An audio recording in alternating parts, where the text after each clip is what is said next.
তুললো, কি অসাধারণ বীরত্বের মাধ্যমে এই বিপ্লব তারা সংগঠিত করেছে, কি ইমানের শক্তি তারা দেখিয়েছে, অবিশ্বাস্য। এই জীবন দিয়ে আজকেই তো দেখলাম প্রায় ১,৫০০ জন শহীদ হয়েছে, ১,৫০০, ১৪০০ কতজন শহীদ হয়েছে, আহত হয়েছে হয়তো আরো ১৫,০০০, 10 গুণ যদি আমরা বলি।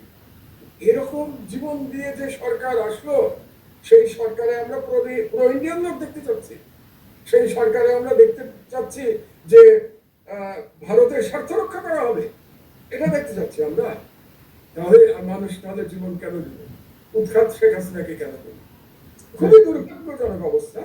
তো এই জন্যই আমি যেটা বলতে চাই, এটা বলেই আমি শেষ করবো, দুটো তিনটে ছোট দাবি দিয়ে আমি শেষ করি।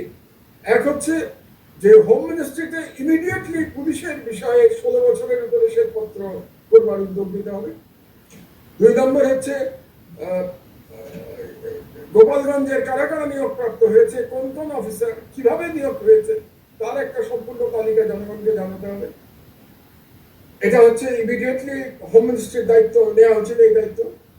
3 নম্বর, ফরেন মিনিস্টার যেটা করা উচিত, যে দানব শেখ হাসিনার কন্যাকে, এটা বোধহয় আমি আজকে দিয়ে বোধহয় 5-6 বার আপনার অনুষ্ঠানে আমি বলব, যে দানব শেখ হাসিনার কন্যাকে যে জালিয়াতি করে চাকরি দেওয়া হয়েছে, সেই নমিনেশন ইমিডিয়েটলি বাতিল করতে হবে এই সরকারকে।